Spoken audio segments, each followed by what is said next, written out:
writer of the blog Our Prairie Farmhouse. Welcome to our little farmhouse today. I want to talk to you guys today about 5 elements of a farmhouse style kitchen that I think a lot of people are kind of on the fence about, or they let these 5 elements hold them back from going full all in farmhouse style. So I just wanted to talk to you about those today and how I incorporated them into my farmhouse kitchen. The first element that I want to talk about is open shelving. It seems to be just one of the main features that goes along with farmhouse style, and especially in a kitchen. Some farmhouses do not have any upper cabinets at all. They're just all open shelves, and I do love that look. I'm one of the people that need some cabinets to not just show all the contents that are in them, because I can't keep them always looking neat enough. I just can't do it. If I had more lower cabinets that I could organize everything in, then I could probably go with just open shelving on the upper cabinets. But some people just don't want to go there at all. So I was going to tell you how I incorporated the look of open shelving in our farmhouse. And the way I did that was I added a plate rack. And our plate rack also has some shelves towards the bottom that gives me that farmhouse look. Plus, plate racks are a part of farmhouse too, but this is the route that I went. Instead of doing open shelving, I just put a plate rack in, and I am actually probably going to use my plate rack for some of our everyday dishes. I want to put them on the lower shelves. I haven't got them out there yet. I haven't got my kitchen actually fully organized the way I want it yet. I'm still working on that, but we haven't been moved in that long. So, but that's one of my ideas, is I may end up using my lower shelving on my plate rack for everyday use. The upper shelves on my plate rack, that was the main reason too that I wanted the plate rack, was I wanted a place in our because this is a small house, but I wanted a place in our small farmhouse to display my ironstone dishes that are all also,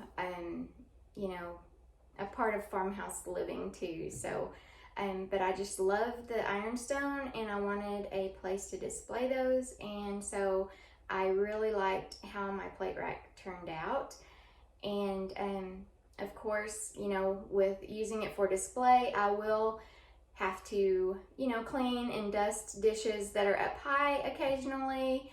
The lower shelves, if I use my everyday dishes and use it for storage of them, we use them so often that I won't have to really worry about them getting dusty and things like that, because we'll be using them and washing them and putting them back up often. So that is how I incorporated open shelving in my kitchen.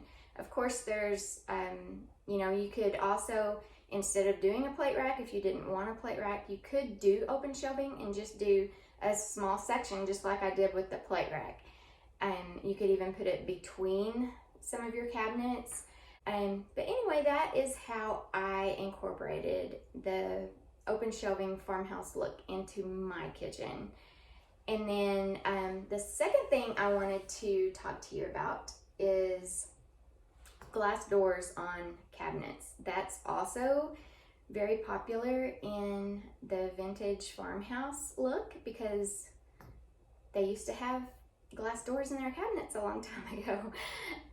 But I love that look too, and of course I wanted that look, but since we don't have much cabinet area in this tiny kitchen, I needed some doors that I could close, but I still wanted the glass door look, so I opted to put the glass doors on upper cabinets, on a row of cabinets above my normal upper cabinets.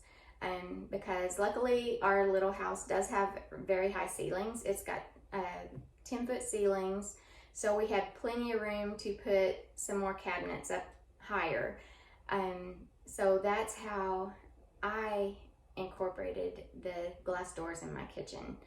And other ways that you could use glass doors in your kitchen without them being quite so open, and again, just like with open shelving, having to worry more about the contents that you're putting in them and how they look, and how you you don't want them to look all disarray all the time. So another thing you could do is, if you still wanted the glass cabinet, is to put a little curtain up behind the glass. And that is another look that's been around for years and years and years. It really looks cute in the country style or country farmhouse look. So I think that would be a really nice way to still incorporate the glass door look into a kitchen. And some other ways would be to use a mirror for the glass. And I think that looks really cute in the glass doors that have the framing in them, like a window. You could use an old antique mirror for that and put in just a few of your cabinets. That would be really cute. Some other ways I was thinking about is, now you can buy or, have cabinets made with the seated glass and the antique looking wavy glass. All those options are pretty much available now. And I absolutely love the seated glass and the wavy glass. It really looks good in cabinets, and it just looks really authentically old. So those are some ways to incorporate glass doors into your kitchen cabinets. Now let's talk about farmhouse sinks. I know a lot of people are hesitant about the farmhouse sinks because they don't have the divider in the sink. And there for a while I was kind of on the fence about that too. Several years back, we bought a new kitchen sink for the house where we lived at that time, and I really wanted a farmhouse sink even then. And I did go with a white porcelain sink, but I went ahead and got one of the ones that have the divider in it, and I really liked that sink and liked the look of it too. It wasn't technically, I guess, a farmhouse sink, but it was the white porcelain. It didn't have an apron on it. It just sat into the sink. And then I did have a, I was able to put a pretty faucet with it. But when I did that, I knew for sure then that if I got the chance again to get a farmhouse sink, I was going to do it, because I loved having that porcelain sink, even though it didn't have the pretty apron and all that. So if you're on the fence about that because of the divider, though, like I said, we haven't lived here for very long yet, but so far I am loving my big farmhouse sink because it's so deep and you don't have to worry about banging your things around with the divider. I really, really have no regrets. Next farmhouse kitchen element that I would like to talk to you about is the retro appliances. And I know a lot of people would want to incorporate them into their kitchens, but they think that they maybe, don't have all the bells and whistles that they are wanting, or if they're wanting an actual vintage one, they may not work as well. Or if they wanted a replica, they may all be really, really expensive, because truly I do believe the sky is the limit on the pricing on some of the retro look cook stoves and refrigerators there for a while. But now the good news is that they do have some that are much more affordable these days. I know I have always loved the look of the vintage appliances. Even as a little girl, I had an aunt that we used to go visit. She was my great aunt, and she had just never really updated her lifestyle as the times changed and went on. And I used to love to go to her house because she actually had an old wood cook stove in her kitchen, and she cooked on it every day. And she had well, I want to say like a back porch. It was like an enclosed back porch off of her kitchen. And in the wintertime, she had a second wood cook stove out there on that porch, and she would cook out there, so she didn't heat the whole house up in the summertime so bad, because she didn't have air conditioning either. But anyway, it's just memories like that that I think really has always fascinated me with the old lifestyle, you know, how people used to live a long time ago and things like that. So that was one of the things I wanted to say is about the replica or about vintage appliances, is that if you're thinking they're too expensive and you would like to have one, but you're just, you know, not quite sure, there are affordable options now. Okay, and the last thing I wanted to talk about is white walls and cabinets.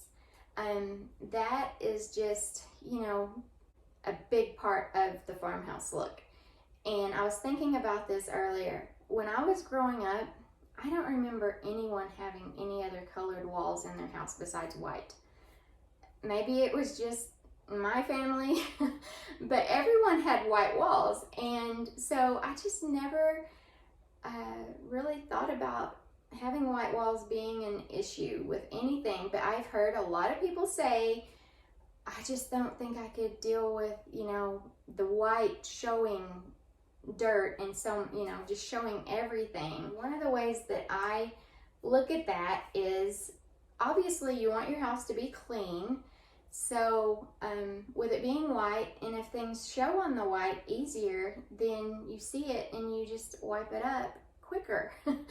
But anyway, that's just one of the ways I look at it. But I think that if you want the white and you've been just kind of afraid to go for it and do white cabinets or walls, I say just go for it, because for one thing, it's just paint. If it turns out you don't like it, it doesn't work for you, all the things you would worry about are, you know, is how it is for you, then all you gotta do is paint it again. So, and paint is not all that expensive. So I say just give it a try. That was my thoughts on these 5 elements of a farmhouse kitchen, and I hope I have been able to encourage you to add any of them to your house if that's what you've been wanting to do, but something's been holding you back.